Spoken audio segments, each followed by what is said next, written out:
എല്ലാവർക്കും നമസ്കാരം. സ്വാദിഷ്ടമായ ഒരു കൂന്തൽ കറി എങ്ങനെ ഉണ്ടാക്കാമെന്നുള്ളതാണ് നമ്മളിന്ന് നമ്മുടെ വീഡിയോയിൽ കാണുന്നത്. കുറച്ച് ഫ്രഷ് കൂന്തൽ കിട്ടിയപ്പോൾ നമ്മളത് ഒന്ന് ട്രൈ ചെയ്യുകയാണ്. ആദ്യമായിട്ടാണ് നമ്മൾ കൂന്തൽ വെക്കുന്നത്.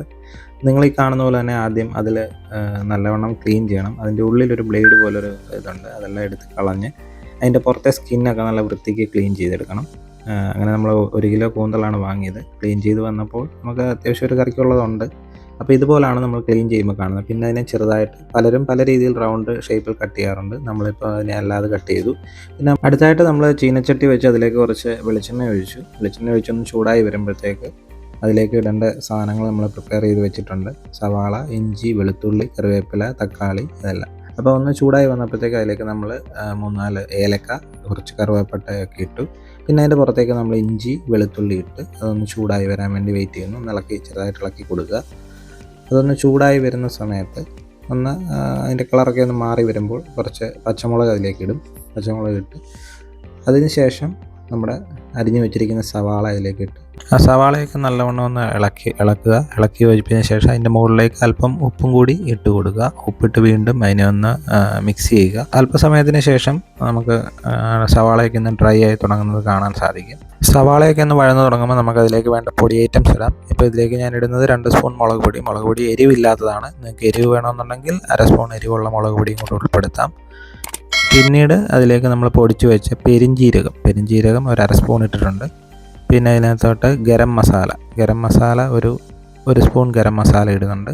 അതിലേക്ക് നമ്മളൊരു 1/4 ടീസ്പൂൺ മഞ്ഞൾപ്പൊടി, പിന്നെ അതിലേക്ക് ഒരു 2 സ്പൂൺ മല്ലിപ്പൊടിയും കൂടി ഇടുക. ഇപ്പം നമുക്ക് കാണാൻ സാധിക്കും നമ്മുടെ വെളിച്ചെണ്ണ ഇങ്ങനെ തിളയ്ക്കുന്നത്. അപ്പം ആ പൊടിവകകൾ അതിലേക്ക് ചെല്ലുമ്പോൾ നമുക്ക് ആ വെളിച്ചെണ്ണയുടെ ഒരു ഫ്ലേവർ അതിനകത്ത് വരുന്നുണ്ട്. പൊടിയെല്ലാം കൂടെ നമുക്ക് അല്ലാതെ വേണമെന്നുണ്ടെങ്കിൽ ഈ പൊടി ഐറ്റംസ് എല്ലാം കൂടെ അല്പം വെളിച്ചെണ്ണയ്ക്കകത്ത് ഒന്ന് വഴറ്റി ഇടുന്നത് നല്ലതാണ്. ഇതിപ്പം നമുക്ക് അത്യാവശ്യം വെളിച്ചെണ്ണ ഉള്ളത് കൊണ്ട് നമ്മൾ അതിനകത്ത് തന്നെയാണ് ഇട്ടത്. അപ്പോൾ ഇപ്പം നമ്മൾ കാണുന്നുണ്ട് നമ്മുടെ അരപ്പൊന്ന് ഡ്രൈ ആയിട്ടുണ്ട്. ഇതിലേക്ക് നമ്മൾ അരിഞ്ഞു വെച്ചിട്ടുള്ള നമ്മുടെ തക്കാളിക്ക എന്ന് പറയുമ്പോൾ 1.5 മുറി തക്കാളിയാണ് എടുത്തിട്ടുള്ളത്. ചെറുതായിട്ട് അത് അരിഞ്ഞിട്ടുണ്ട്. അത് ഇതിനകത്തോട്ട് നല്ലവണ്ണം ഒന്ന് കൂട്ടി യോജിപ്പിക്കാം. ഓൾറെഡി തക്കാളിക്കയിൽ വെള്ളം കിടക്കുന്നത് കൊണ്ട് അത് കുറച്ച് നേരം വേണമെങ്കിൽ അടച്ച് വെച്ച് നമുക്ക് ചെയ്യാം. പക്ഷേ നമ്മൾ ഇളക്കി കൊടുക്കുന്നുണ്ടായിരുന്നു. അത് ഡ്രൈ ആയിട്ടുണ്ട്. ഇനി നമ്മൾ അരിഞ്ഞു വെച്ചിട്ടുള്ള നമ്മുടെ കൂന്തൽ ഞാൻ ചെറുതായിട്ടാണ് അരിഞ്ഞത്. നമ്മളിപ്പോൾ നമ്മുടെ അരപ്പിലേക്ക് ഇട്ട കൂന്തൽ നല്ലവണ്ണം അതിനെ മിക്സ് ചെയ്യുക എന്ന് പറഞ്ഞു കഴിഞ്ഞാൽ ഇതിപ്പം അരപ്പുമായിട്ട് നല്ലവണ്ണം അത് യോജിക്കണം. നമ്മൾ കണ്ടിട്ടുണ്ട് പലരും പല രീതിയിലാണ് കൂന്തൽ അരിയുന്നതെന്ന് പറഞ്ഞിട്ടുണ്ട്. ചിലർ റൗണ്ട് ഷേപ്പിൽ അരിയാറുണ്ട്. ഇതിപ്പോൾ ഞാൻ ചെറുതായിട്ടാണ്, റൗണ്ടൊന്നുമല്ല, ചെറുതായിട്ട് കട്ട് ചെയ്തിട്ടുണ്ട്. പിന്നെ ഇത് കൂടുതലും നമ്മൾ കണ്ടിട്ടുള്ളത് കുക്ക് ചെയ്യുന്നത് കുക്കറിലിട്ടാണ് ചെയ്യുന്നത്. ഇതിനെ ഹൈ ഫ്ലെയിമിൽ ഇട്ട് കുക്ക് ചെയ്ത് കഴിഞ്ഞാൽ പെട്ടെന്ന് തന്നെ എടുക്കണം. പക്ഷേ ഇത് ഒത്തിരി വെന്ത് പോയിട്ടുണ്ടെങ്കിൽ അത് റബ്ബർ പോലെ ആകും എന്ന് കേട്ടിട്ടുണ്ട്. നമുക്കിത് ഫസ്റ്റ് ടൈമാണ്. അപ്പം നമ്മളെന്തായാലും അങ്ങനെയുള്ളൊരു പരീക്ഷണത്തിന് നിൽക്കുന്നില്ല. നമ്മൾ ചീനച്ചട്ടിയിലിട്ടാണ് ചെയ്യുന്നത്. പിന്നെ ഇത് ഹൈ ഫ്ലെയിമിലിട്ട് കുക്ക് ചെയ്താൽ പോലും ഒത്തിരി റബ്ബർ പോലെ ആയിട്ടുണ്ടെങ്കിൽ വീണ്ടും ഇതിനെ പിന്നെയും കുക്ക് ചെയ്ത് കഴിഞ്ഞാൽ സോഫ്റ്റ് ആകുമെന്നും കേട്ടിട്ടുണ്ട്. എന്തായാലും നമ്മളിത് ചെറിയ ലോ ഫ്ലെയിമിലിട്ടാണ്. പിന്നെ ഇപ്പം നമ്മളതിൻ്റെ മുകളിലേക്ക് ഒരു ഫ്ലേവറിന് വേണ്ടിയിട്ട് കുറച്ച് കറിവേപ്പിലയും അല്പം ഉപ്പും കൂടി ഇട്ടു. പിന്നെ ഇതിൽ നമ്മൾ പറഞ്ഞ പോലെ നമ്മൾ റോസ്റ്റ് അല്ല ചെയ്യുന്ന കറിയാണ്. അതിലേക്ക് നമ്മൾ കുറച്ച് ചൂടുവെള്ളം കൂടി ഒഴിച്ച് കൊടുത്തിട്ടുണ്ട്. നമ്മളിപ്പോൾ വീണ്ടും ചൂടുവെള്ളം ഒഴിച്ച് ഒന്ന് ഇളക്കി അതിനെ ഒന്ന് അടച്ചു വെക്കുകയാണ്. നമുക്കിതിലേക്ക് വേണ്ട വെറൈറ്റി ഒരു ഐറ്റം ഉണ്ട്, നമ്മുടെ തേങ്ങാക്കൊത്ത് ബീഫ് കറി, നല്ല നാടൻ ബീഫ് കറിയൊക്കെ വെക്കുമ്പോൾ ഒരു തേങ്ങാക്കൊത്ത് വഴറ്റിയിട്ട് കഴിഞ്ഞാൽ അതിന് വേറൊരു ടേസ്റ്റാണ്.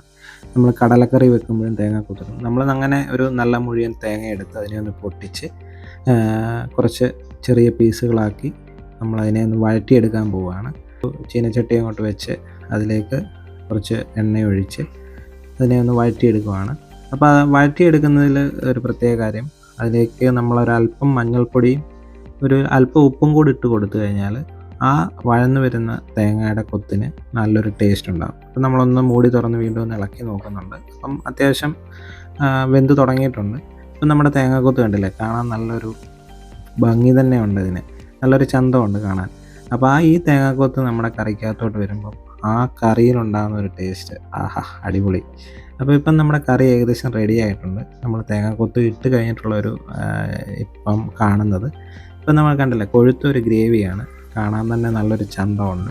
നമ്മൾ വിചാരിച്ച പോലെയല്ല, നമ്മുടെ കൂന്തൽ കറി നല്ല അടിപൊളിയായിട്ടുണ്ട്. നല്ല കൊഴുത്ത ഗ്രേവിയോട് കൂടി കൂന്തലൊക്കെ സാമാന്യം നല്ല രീതിയിൽ തന്നെ വെന്തിട്ടുണ്ട്. നമുക്ക് അത് അത്യാവശ്യം നമ്മൾ ലോ ഫ്ലെയിമിലിട്ട് ചെയ്തതാണ്.